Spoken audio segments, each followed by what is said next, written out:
Hello guys, welcome sa aking bagong video. So ngayon guys, nagluluto pa ako ng inadobong kangkong po guys. So ayan na po guys, ay ginisa ko na po yung yung garlic. Nalahalo ko lang po para po hindi matubod. At hintay ko lang po mag golden brown.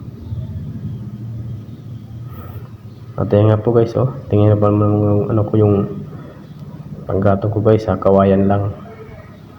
Okay naman guys kasi madaling ng apoy. So ayan na po guys, sinunod ko na po yung sibuyas na ginisa ko na po yung sibuyas. So halo-halo ko lang po para po hindi matubod.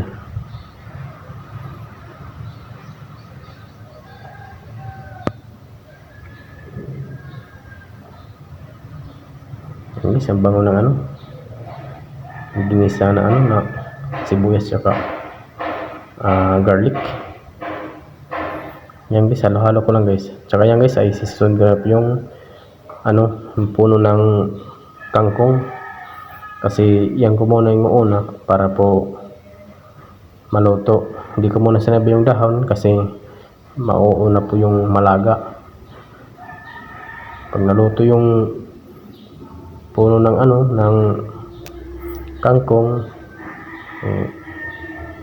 laga-laga na yung yung dahon. Kaya yan po mga guys, yan ko muna inuna yung matigas ko muna yung at saka lagyan ko na po ng tubig, kunting tubig kasi medyo kunti lang yung tubig na ilagay kanina.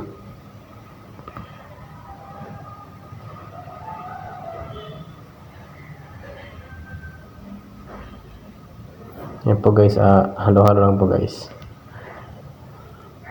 Tsaka guys, lagyan ko na po ng ng kunting kunting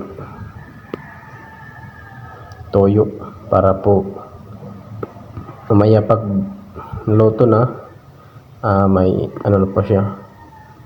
Kunti na lang yung yung lalagyan kong toyo mamaya sa pagluto ng pagluto na yung puno ng kangkong. Yan guys, para nakuntian po ako ng tubig, so rinagyan ko ulit.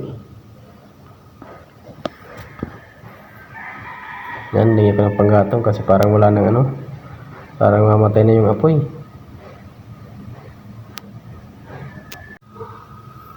Okay, kinuha ko na po yung yung bitchin at saka lalagyan ko po ng konting bitchin para po paano may may sarap na may lasa na ba, para maya kunting dagdag na lang po ng toyo at saka bitchin po. Hindi ko po linalahat po hindi ko po lahat, nilalagay yung yung toyo, yung bitchin kasi po hindi po para hindi maparat. Dagdagan ko na po ng maya pag medyo matabang, dagdagan ko po ng bitchin or asin or toyo. Yun po. At ayan nga guys, ay nilagay ko na rin po yung yung dahon ng kangkong kasi luto na yung puno. So ayan po, hindi ko po muna linahat ilagay kasi maliit ang ang ginamit kong karaha. So ayan na po guys, tapos ko na pong tapos ko na mailagay lahat ng dahon. So hintayin ko na po maluto.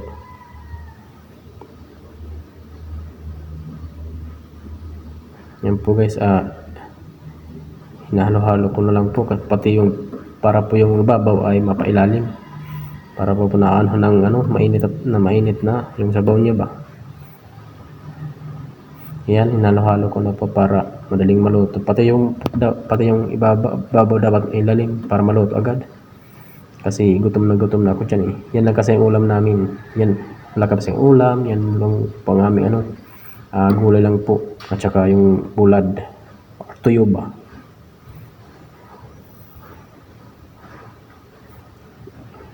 Kasi yung yung sahod ko sa trabaho, sakto lang po. Pag nagsahod ako, sakto lang pangbayad sa utang. Nauna kasi yung yung namin, yung pangailangan namin bago po magsahod. So utang lang muna. Pambili ng bigas, ulam, pangkape po. Pag nagsahod, bayad na. At saka yan po guys, lagay ko na lang ng oyster sauce para medyo masarap naman po. Ayan. So, isang oyster sauce lang ilagay ko kasi konti lang naman yan na hinoto kong gulay. Yan guys, lolo lang po para po yung oyster sauce magkalat ba.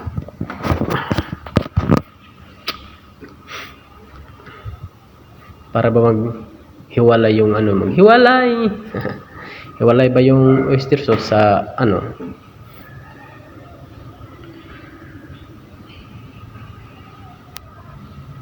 At ayan guys, lang guys, ko lang, halo-halo ko lang guys. Ayun, dagdag ulit ng bitchin guys kasi medyo tabangan ako dyan. Tsaka konting toyo rin, yan lang po. At tsaka halo na guys. Okay na yan guys, wala na akong idadagdag dyan.